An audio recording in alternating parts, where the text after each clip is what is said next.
So a little bit more behind the scenes here of how this is all going to work with all these different cars here.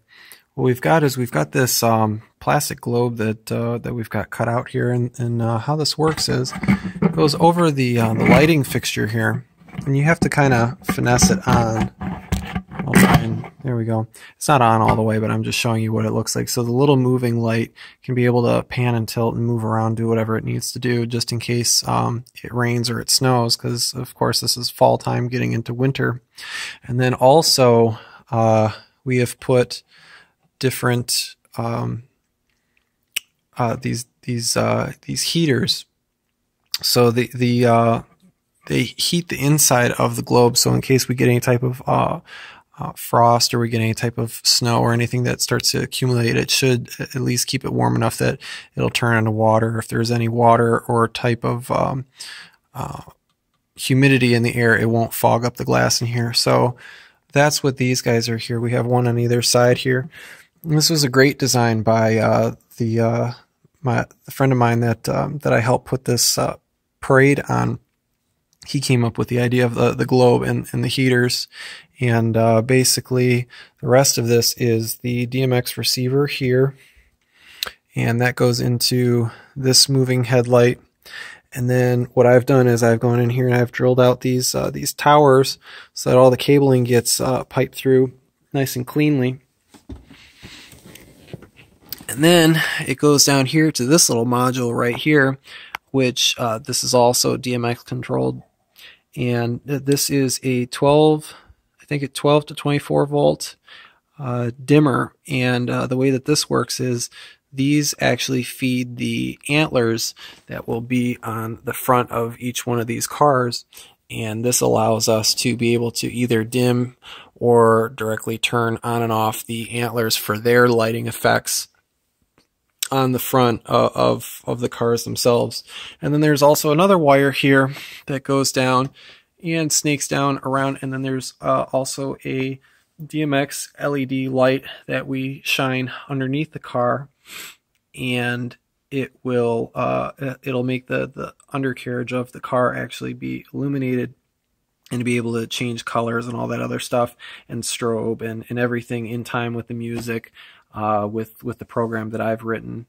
Everything in these vehicles that we have done is completely non-destructive to the car. My friend who owns all these vehicles, he is big on preserving everything about the vehicle. So the platform that I'm actually standing on right now is actually just laying flat on the vehicle.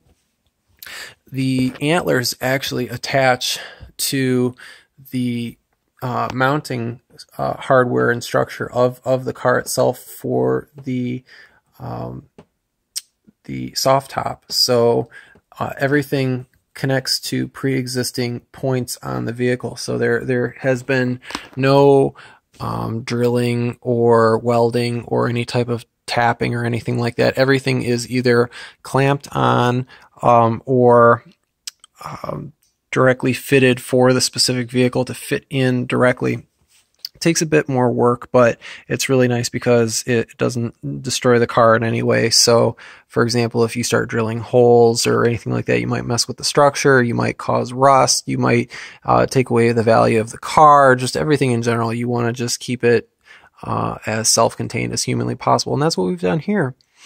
We also even put decals on the windshields here. So each of the vehicles will have eye decals that are perforated so you can see through them, but when you look at them from the front, they actually look pretty realistic. Moving on to the sound system. The sound systems here are just small Mackie, I think it's a Mackie system. Oh, Fender. Never mind. I'm wrong. Thought it was Mackie. It's Fender. Small Fender speakers, and they don't need to be super powerful simply because each one of the cars is outputting the exact same thing. So when you have 8 cars with 2 speakers apiece, it actually gets pretty loud. So no need to have huge sound systems. So each one of the cars will have a inverter that will run this, and also have an inverter to run the little moving headlight and the LED that's underneath. There's a lot of different components to this. So we have inverters that we'll put in the vehicles, and then also each vehicle has a, let me see if I can get this chair out of the way. Come on, there we go. Each car has a secondary battery that is tied into the electrical system, and we have battery tenders on them to make sure that they stay maintained throughout the year. So this battery is added as an extra capacity for all the different lighting and sound effects that we have. And also wired in is a shutoff switch, you probably can't see it, that also detaches the car from all of the electrical, simply because some of these older cars do have some parasitic drains that will actually drain the battery. So everything is on battery tenders, everything's maintained, and I think that's it as far as the audio and the lighting is concerned. Yeah, I guess the next phase would just be to get the sound systems put up and everything finished, wired up, and then put the antlers on. The antlers we're not going to see until the day before the actual parade itself, simply because they're so massive and you can't get through the doors with them on. So yeah, and then Rudolph over here, he's got the biggest platform of them all, and he's going to have a mover on top of him. Similar situation with a globe. Everybody gets a globe to keep the snow and rain and just general moisture out from underneath him. So yeah, anyway, hopefully you guys enjoyed this little behind the scenes video, and certainly more to come, especially with the actual parade itself. Thanks everybody for watching. If you liked it, give it a thumbs up. If you want to see more content like this or a bunch of other content, I do tons of random stuff, from production to computers to just anything that interests me really in general. So it's a mixed bag, certainly. So if you like that, feel free to subscribe.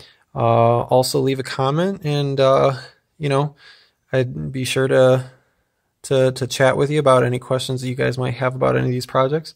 So cool. Thanks for watching. Take care.